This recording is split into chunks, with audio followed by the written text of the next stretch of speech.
नमस्कार। आज हम एक बहुत ही मशहूर किताब रॉबर्ट कियोसाकी की रिच डैड पुअर डैड पर गहराई से बात करने वाले हैं। जी। हमारे पास इसकी एक समीक्षा है जो इसके मुख्य विचारों और हाँ, कुछ आलोचनाओं को भी सामने रखती है। हम्म। हमारा मकसद है कि हम समझें कि ये किताब इतनी प्रभावशाली क्यों रही, खासकर उन लोगों के लिए जो पैसे की दुनिया में नए हैं। बिल्कुल।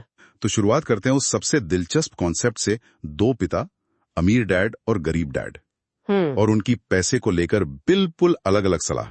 चलिए समझते हैं इसे। हाँ। तो कहानी कुछ इस तरह है कि लेखक के दो पिता हैं।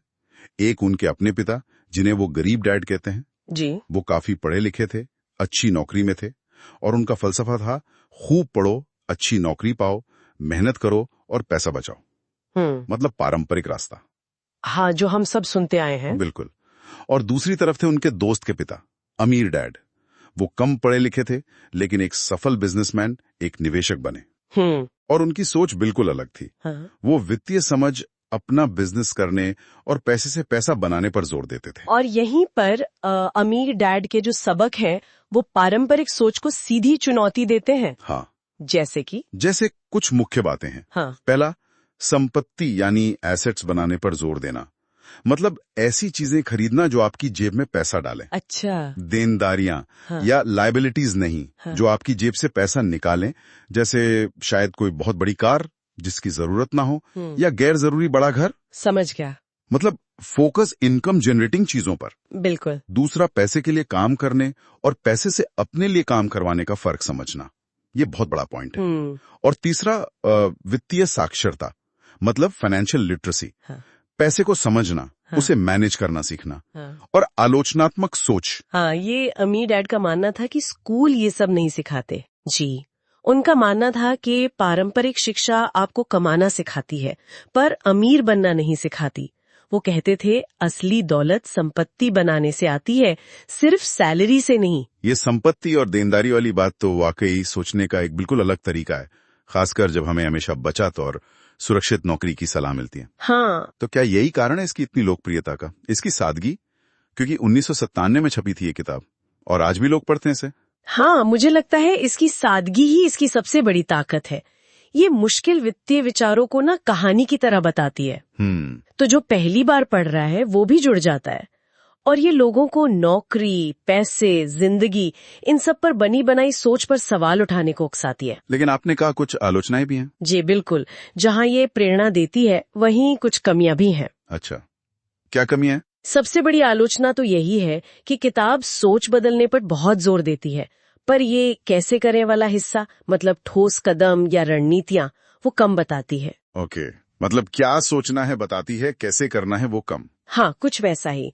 कुछ आलोचक ये भी कहते हैं कि ये आर्थिक हकीकतों को ना जरूरत से ज्यादा सरल बना देती है। हाँ। और कभी कभी लगता है कि ये जोखिम लेने को जरूरत से ज्यादा बढ़ावा दे रही है, बिना उसके नुकसान बताए। और दोहराव की बात भी है शायद। हाँ, कुछ पाठकों को लग सकता है कि वही बातें थोड़ी घुमा फिराकर बार बार कही गई हैं। तो सवाल उठता है कि क्या ये वाकई प्रैक्टिकल सलाह है या बस एक मोटिवेशनल कहानी? तो मतलब ये कोई स्टेप बाय स्टेप गाइड नहीं है कि अमीर कैसे बने? नहीं, बिल्कुल नहीं। इसे एक सोच बदलने वाली किताब की तरह देखना शायद ज्यादा सही होगा। अच्छा। ये उन लोगों के लिए बहुत अच्छी हो सकती है जो अभी अपनी फाइनेंशियल जर्नी शुरू कर रहे हैं, या जो लोग आप कह सकते हैं 9 से 5 की मानसिकता में फंसा हुआ महसूस करते हैं और एक नया नजरिया चाहते हैं। ये आपकी पैसे से जुड़ी मान्यताओं को चुनौती देती है, आपको एक निवेशक की तरह सोचना सिखाती है। तो अगर हम सार निकालें तो बात यह है कि रिच डैड पुअर डैड पारंपरिक रास्तों पर सवाल उठाने और एक निवेशक वाली सोच अपनाने की प्रेरणा देती है। जी। वित्तीय समझ की शुरुआत के लिए एक अच्छा ट्रिगर पॉइंट हो सकता है ये। बिल्कुल सही कहा, खासकर अगर कोई जल्दी से एक अलग नजरिया समझना चाहता है। पर ये याद रखना जरूरी है कि सिर्फ इस किताब पर निर्भर नहीं रहा जा सकता। हाँ, ये तो है। इसके साथ और ज्यादा व्यवहारिक जानकारी, शायद दूसरी किताबें या संसाधन, उनको जोड़ना समझदारी होगी।